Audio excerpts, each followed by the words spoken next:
네, 사회를 뜨겁게 달군 이슈를 다룹니다. 양변의 이열지열, 양지열 변호사와 함께합니다. 어서 오세요. 네, 안녕하세요. 예, 법무부와 검찰 사이의 갈등 이게 심화되고 있다 이렇게 보도들 하고는 있습니다만 글쎄 갈등으로 봐야 될지 잘 모르겠어요. 일단은 갈등이라기보다는 저도 마찬가지로 검찰 내에서 여러 가지 문제들이 불거지고 있는데 예.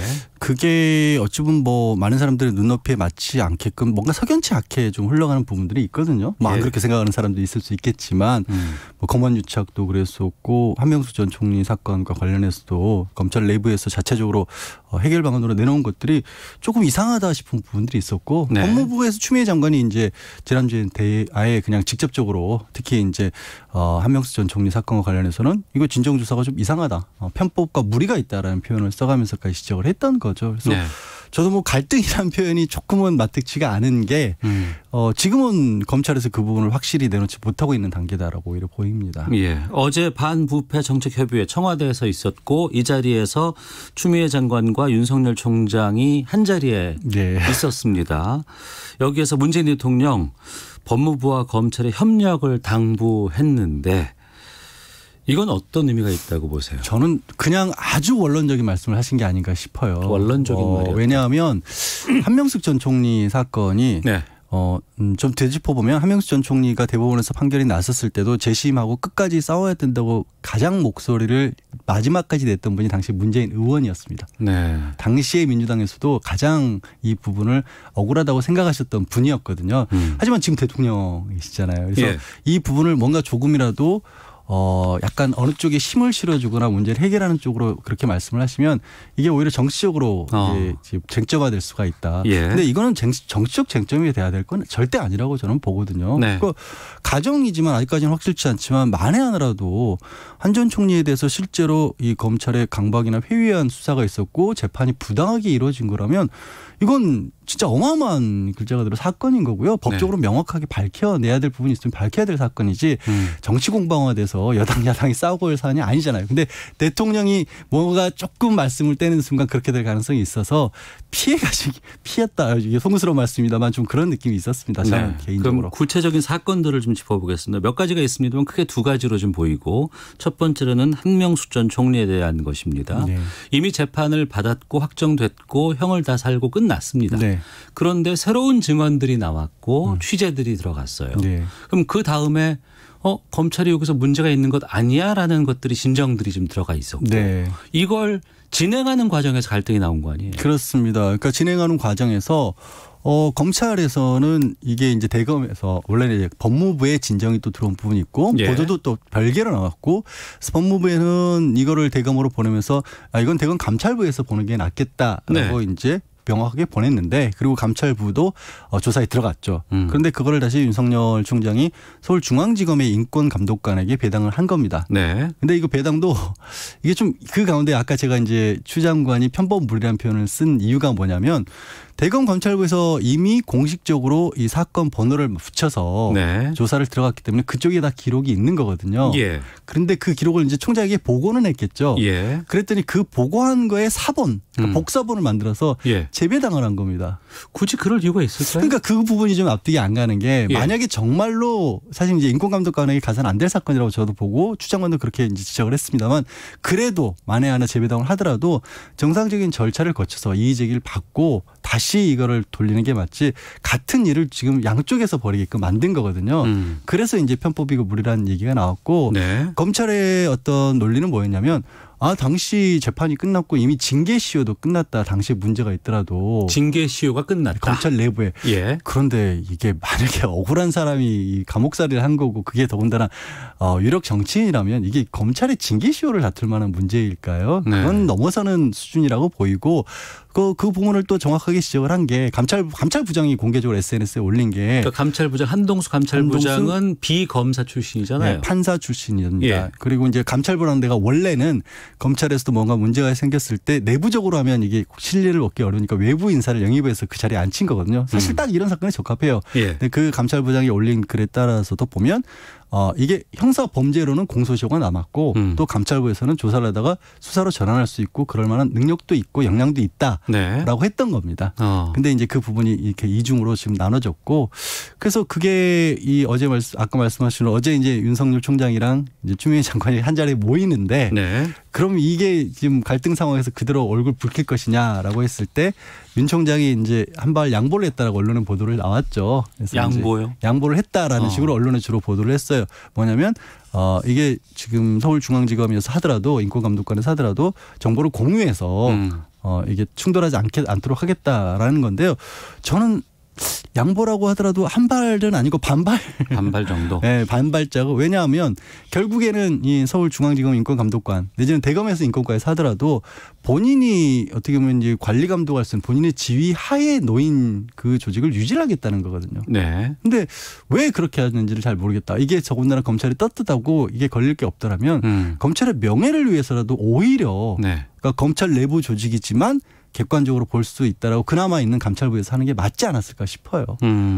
그러면 그 인권감독관 쪽에서 이걸 계속해서 공유를 하고 쥐고자 하는 의도가 있다고 보시는 거네요. 그거는 저도 왜 그런지 사실 납득은 잘 안 갑니다. 그 뭐 재능 상황 같은 것들의 보고가 수시로 올라온다라는 건지. 예.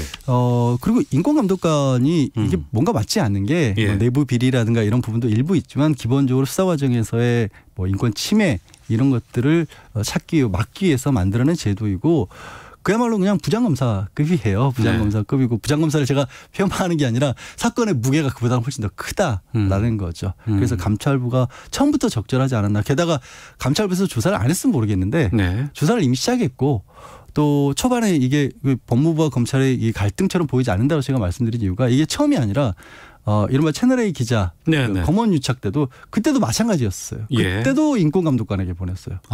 그래서 왜 자꾸 이렇게 조금 축소하는 의미로 비출까.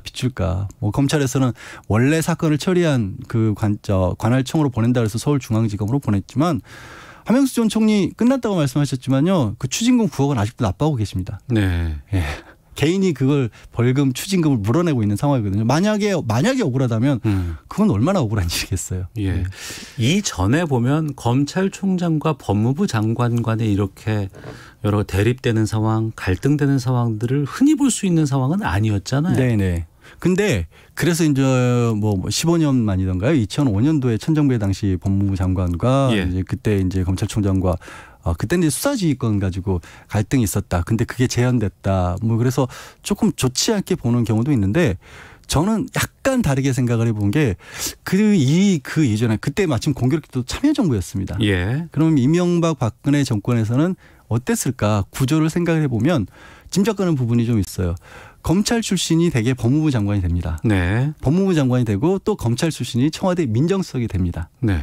그러면 민정수석이 중심이 돼서 뭐 이렇게 법무부 장관, 검찰총장 이렇게 좀 어찌 보면은 잘 뭉칠 수 있는 구조였던 거죠. 뭉칠 수 있는 구조. 예. 이게 뭐 견제가 되는 구제가 물론 그들끼리도 어느 정도 갈등 내지는 견제는 있을 수 있지만 기본적으로는 한 줄기에서 나왔던 거죠. 네. 근데 천정배 장관은 물론 사법시험은 통과했지만 검찰 출신이 아니었거든요. 예. 그게 딱 이 검찰의 물결에서 벗어난 순간 그때도 갈등이 있었고 뭐 추미애 장관도 역시 판사 출신이지 않습니까? 그러니까 그때 중간에 이명박 박근혜 정권 때는 상대적으로 부딪힐 만한 사유가 별로 없었다. 네. 사실 윤석열 총장이 추미애 법무장관이 처음 취임하고 인사할 때 말해도 그때 처음 이제 그때 딱 부딪혔잖아요. 네네. 뭐 누가 와야 되냐 누가 가야 되냐 그때도 윤 총장이 얘기했던 게 뭐냐면 민정수석하고 바깥에서 만나서 법무부 장관하고 만나서 서로 명단 들고 교환하고 이 부분을 정하는 게 관례였다. 그 관례라는 게 왜 나왔겠어요? 그 어떤 부처나 어떤 곳에서도 그런 관례가 존재하지 않잖아요. 그러니까 검찰이 법무부 민정라인까지 다 같이 관장을 하다 사실상 같이 하다 보니까 그렇게 이루어질 수 있었던 건데 네. 뭐 검찰이 아닌 법무부에서 나오니까 또 그런 일이 벌어졌던 거죠. 네. 그러면 검찰의 독립이 중요하다는 얘기를 참 많이 합니다. 네. 정권으로부터 검찰을 독립시켜야 정권이 잘못된 일을 한다거나 비리를 저지르고 이걸 수사할 수 있지 않느냐. 네. 이것도 상당히 좀 중요한 의미지만 또 한편으로는 검찰은 무소불위의 권력을 휘둘리고 있지 않느냐라는 것들도 상충될 수 있는 거예요. 그래서 이제 검찰 독립의 전제 조건이 뭐냐면 검찰도 견제받을 수 있는 장치들이 있어야 된다는 거죠. 그래서 네. 수사권도 경찰이 일부 독립을 하고 검찰이 뭔가 문제가 있었을 때 들여다볼 수 있도록 공수처 같은 것들이 만들어지고 이런 과정에서 검찰의 중심은 뭐 형사와 공판으로 지금 간다고 했고요. 네. 직접 수사 부분을 축소시키고 이런 큰 그림 하에서 검찰이 독립을 하면 그러니까 어떻게 보면 검찰권이 남용되는 것을 막을 수 있는 상황에서 독립이 되는 건데 네. 과거에는 좀 이상했던 게 이런 겁니다. 검찰에게 굉장히 많은 힘을 몰아주고 그다음에 그 검찰의 힘을 사실은 민정수석, 민정 라인을 통해서 청와대가 장악하고 있었죠. 정권이 검찰의 무소불위의 힘을 이용했다. 그렇죠. 예. 그러니까 뭐 그러다 보니까 엉뚱하게도 정권 초기에는 이른바 사정정국이 됐다가 정권이 또 끝나갈 때쯤 정권이 힘이 빠지면 검찰이 또 그 끈을 끊고 또 오히려 그 정권에 대해서 또 칼을 들이대는 그런 일도 반복되었었잖아요. 그래서 네. 이게 한쪽만 되는 게 아니라 검찰 독립이라는 게 한쪽만 되는 게 아니라 검찰 역시도 공정하게 객관적으로 주위의 견제를 받을 수 있는 상황이 되고 그리고 이제 청와대와서도 끊겨야 되는데 현 정권 들어서는 사실은 검찰을 쥐어지려는 장악하려는 의도는 끊었습니다. 네. 역대 법무부 장관도 계속 검찰 출신이 아니고 민정수석도 그랬고요. 근데 검찰이 가진 힘은 아직은 풀리지 않은 상황이었거든요. 예. 그러니까 검찰이 예전의 힘은 그대로 갖고 있으면서 청와대에 확 쥐어지는 그런 어떻게 소나기에 들어있지 않은 상황에서 오히려 갈등 아닌 갈등이 벌어져 버린 거죠. 네. 이거는 저는 검찰권 자체가 견제받지 못하는 상황이었기 때문에 좀 좋은 모습은 아닌 것 같아요. 그 모습 속에서 최근에 들어서는 뭐 일부 여권의 뭐 의원도 그렇고 뭐 일정 정도 거취, 네. 예, 윤석열 총장의 거취에 대한 얘기들이 좀 나오고 있습니다. 뭐 예를 들어서 법사위 쪽에 들어가 있는 법사위는 김남국 의원도 그런 얘기를 했었고 뭐 서른 의원이라든가 박주민 의원도 그런 비슷한 얘기들을 하셨고, 근데 공식적으로는 이제 이해찬 대표는 함구령을 내리셨고요. 근데 이게 정치적으로 얘기를 뭐 어느 정도는 뭐 여론에 얘기할 필요도 있지만 결국 제도죠.